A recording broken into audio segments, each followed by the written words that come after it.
I'm Flora, a 37-year-old woman who has gone through a lot in her life.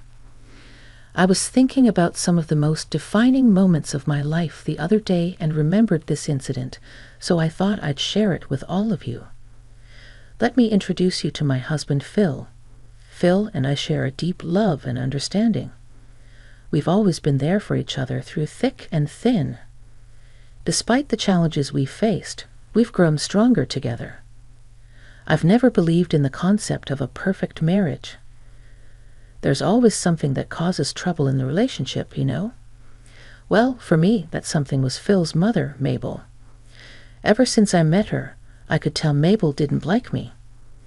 When others were around, she acted nice and friendly, but when it was just the two of us, she would say mean things that hurt my feelings. It was draining and always made me feel really small. Mabel's words felt like sharp knives. She would often tell me that her son deserved someone better than me. She would make fun of my achievements, saying they weren't good enough. Mabel even made hurtful comments about my looks. It seemed like she enjoyed putting me down one insult at a time. All those hurtful words made me doubt myself and my place in Phil's life. I felt like I was not good enough for his love. To protect myself, I had to find ways to deal with the situation. I reminded myself that Mabel's hurtful words were because of her own issues and insecurities, and not because of anything I did wrong. I tried my best to stay calm when I was around her, even though it was difficult. I focused on the love between me and Phil, and the happy moments we shared. But no matter how hard I tried to remind myself that what Mabel said wasn't true, I couldn't shake off the insecurities that began to grow within me. I really can't stand Mabel anymore. She keeps saying really hurtful things. I've been trying to tell you about it for so long, but you won't listen.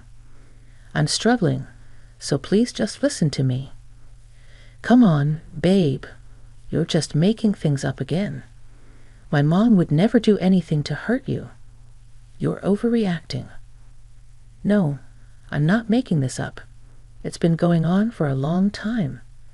She makes me feel small and insults me, and it's taking a toll on my mental health. I mean, haven't you noticed how much I've changed these past few months? I know my mom. She's a kind and loving person. I can't believe you're saying these things about her. You need to stop making up stories and causing unnecessary drama. I'm not creating drama. I'm telling you how I feel and what I've been going through. Stop treating me like my feelings don't matter. Why can't you support me this one time? I just can't believe that my mom would behave like that. Maybe you're just misinterpreting things or being overly sensitive. I can't accept that my mom would be so mean. I'm not misinterpreting anything. I've suffered with her hurtful words and actions for so long. I'm not asking you to choose sides, but I need you to believe and help me. Can we please find a way to address this issue together? Babe, I love you, and you know that. I'll always support you. But come on, I know my mother better than you do, and I will not support you talking so rudely about her. I don't like it, but could you maybe try to be a little nicer to her next time and not read into things too much? Okay. Living far away from Mabel didn't solve the problem. I couldn't avoid her forever. There was always some event or the other that required me to meet her and spend time with her. I wanted Phil to see the truth, but I had to find the right way and time to talk to him about it. He was never going to believe me, no matter how much or how hard I cried or complained. It would never reach him. He loved his mother too much to believe that she would torment me. One day, Mabel called Phil out of the blue to say that her house was being renovated and she needed a place to stay. Phil immediately offered for her to stay with us. The thing is, he never asked me what I thought about that plan. He knew how distressed his mother made me feel. Even though he didn't believe me, the least he could have done was check in with me. It hurt to think that he would make such a decision behind my back. Why did you offer Mabel our place to stay without even asking me for my opinion? Do I not have a say in what goes on in our house? Well, I didn't think I needed to ask you. She's my mom. I couldn't let her be homeless because of some feud that you guys have going on. It's not a feud. She treats me badly and never passes up on an opportunity to say something incredibly hurtful towards me. Now she's going to live with us without any say from me. It feels like you care more about her than about my feelings. Look, I know you've had issues with her, but she's still my mom. I can't just leave her without a place to stay. I thought you'd understand, especially since she's family. I do understand the importance of family, but it's also important for you to consider how I feel. I can't pretend everything's okay when she constantly treats me like crap. Babe, can we please not do this right now? I'm sorry I didn't ask you about it, but regardless of what you would have said, I would have let my mom stay here. Just deal with it for me, please. Talking to Phil only made me angrier. How could he not see what was right in front of him? I wanted to lash out and yell at him, but I knew that it would be pointless. Phil had made up his mind, and there was no way I could change it. I had to do as he said and just deal with it. When Mabel arrived, she acted all nice and friendly towards Phil and me, but as soon as Phil left the room, her true colors showed. She smirked at me with a mean look in her eyes and said she would make my life miserable. She told me that she would find a way to get rid of me because she was sick and tired of me. I felt a mix of emotions: angry, scared, and frustrated. How could someone who was supposed to be family treat me so badly? How could she so casually tell me this? I knew I had to protect myself somehow because Mabel wasn't planning on leaving any time soon. Whenever she had the chance to bully me, she took it. It felt unbearable to think about enduring her bullying for who knows how long. I knew that I needed to expose Mabel's true nature to Phil, but I had to be careful. If I did it too soon, he might think I was trying to ruin his relationship with his mom, or that I was purposely throwing his mother on the streets when she had no place to live. So for the next month and a half, I endured Mabel's constant bullying. She knew just how to target my insecurity and make me feel small. Her insults and belittling comments were like daggers to my self-esteem. He would mock my appearance, criticize the way I looked and dressed. Every choice I made seemed to be met with her disapproval, whether it was about my career, hobbies, or even the food I cooked. Mabel would find sneaky ways to hurt me and make me feel bad about myself. She would ruin important things I was working on, spill coffee on my important work papers, or make a mess in the kitchen right before guests come over. And sometimes she would sabotage the food I spent long hours making. Then she would just stand there and laugh. While I had to fix everything and face the consequences, she also liked to make fun of things I liked and enjoyed. If I told her about a book I liked, she would say it was a waste of time. When I talked about painting, she would say mean things about my skills and make me doubt myself. It seemed like she enjoyed taking away any joy I had in my hobbies and talents, making me feel like I wasn't good enough. Mabel also made hurtful comments about how I looked. She would say mean things about my weight and took pride in making me feel bad about my body. She would laugh at my clothes and say that they were old-fashioned or didn't look good on me. It was like she wanted to make me feel ashamed of how I looked and destroy my confidence. But her bullying didn't stop at just words. She tried to make me feel alone by spreading rumors and gossip about me to anyone that I invited over to my house. She wanted to turn them against me and create problems in my relationships. It was like she wanted to control everything and see me suffer. The entire time, she had a smirk on her face. She enjoyed the pain she caused me. It was a cruel game to her, a way to show her power over me. To make matters worse, standing up to Mabel wasn't easy. I was scared of her anger and the possible strain it could put on my relationship with Phil. I was emotionally exhausted. I felt like I had reached my breaking point. That's how I knew enough time had passed, and I could easily put my plan into action. I made sure to never complain about Mabel to Phil even once in the past month and a half. So now, not only was it safe to carry out my plan, but I was also burning with rage. I wanted Mabel to feel the same pain she made me feel. During those 2 weeks of secretly recording Mabel, my emotions were all over the place. It was really hard to handle her constant bullying, but I knew I had to stay strong because I wanted to show everyone, especially Phil, her true colors. The thought of finally exposing her kept me going even when things were really tough. Every mean thing she said and every mean laugh she let out hurt me deeply. Her words felt heavy, and her insults stung. It was exhausting to deal with her meanness all the time, but I reminded myself that it wouldn't last forever. I took every mean word she said and every mean thing she did in stride. I knew that everything was being recorded, and I wouldn't need to deal with her anymore very soon. After compiling and editing the footage, I gathered up the courage to show it to Phil one evening. I asked him if he wanted to watch a movie together. It had been a while since both of us kicked back and relaxed, so he happily agreed. As we sat down, I started playing the footage of Mabel's hurtful actions towards me. Phil was confused and shocked.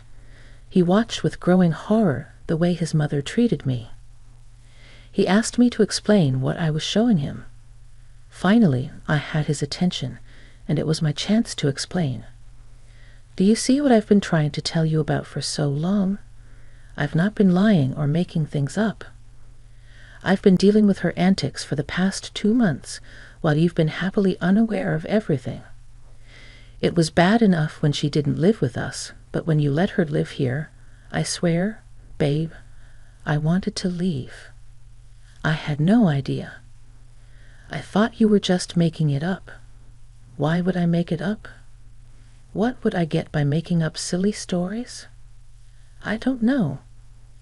I don't know why I never believed you or even heard you out. I guess I just didn't want to believe that my mother could be so cruel. I'm so sorry for not believing you and neglecting your feelings. Your mother is a monster. I hate to break it to you like this, but she really is. You've seen the evidence now. You see how much I've been hurting. Yeah, I feel so guilty for not standing up for you. I should have heard you out and at the very least attempted to find out if what you were saying was true. I'm truly sorry, babe. Thank you for finally believing me. If you didn't, I would have lost my mind. So it means a lot to me. Of course, I'd have to be a special kind of fool to tell you that you were lying when I just saw with my own eyes how my mother has been treating you. I want to make it up to you. Tell me what I can do to make it up to you. I'll do anything. I promise.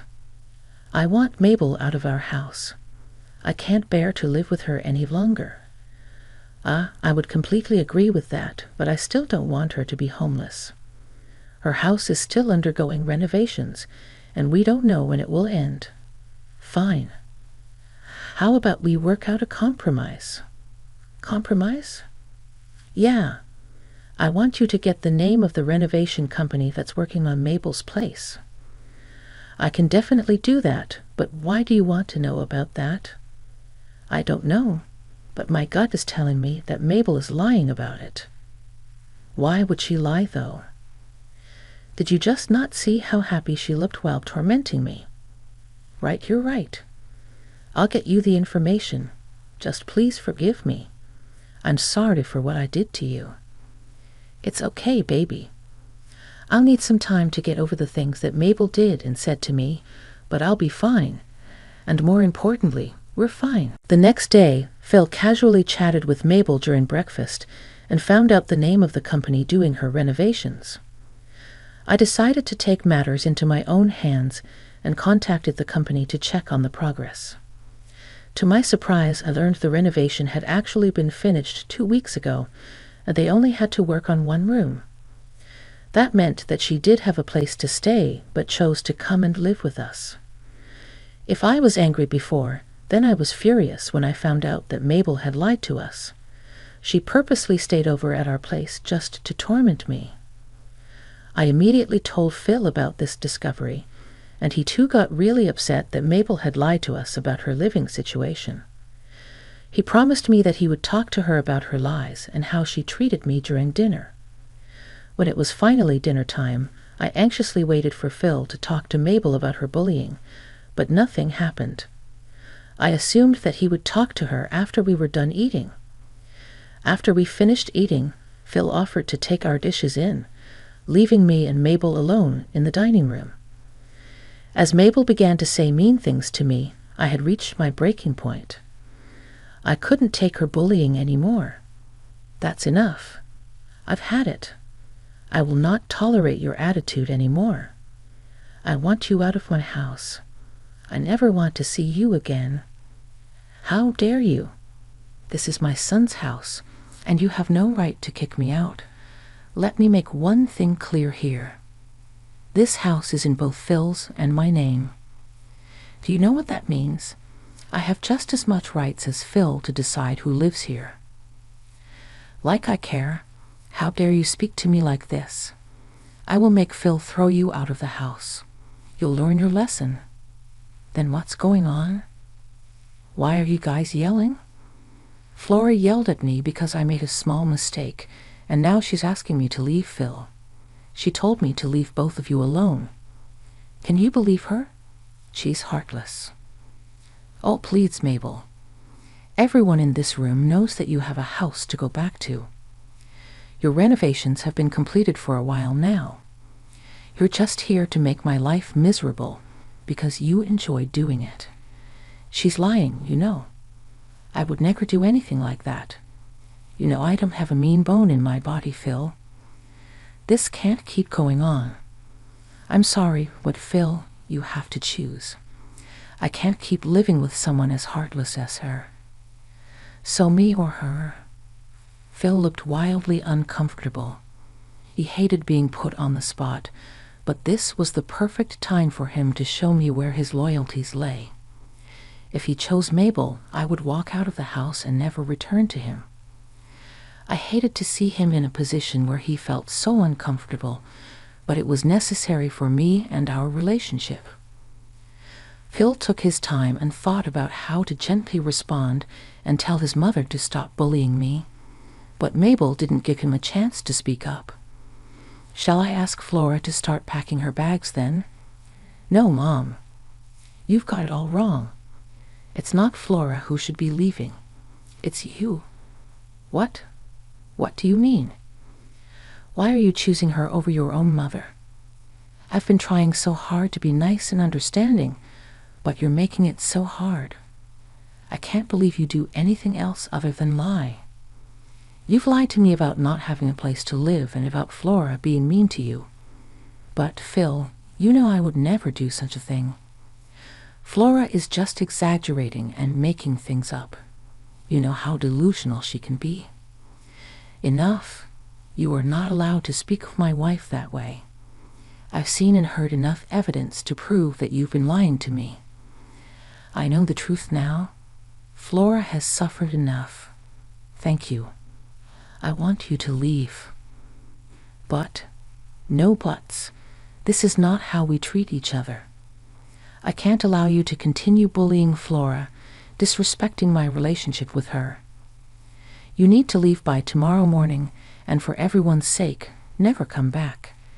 The following day, Mabel left our house reluctantly, still trying to argue her case.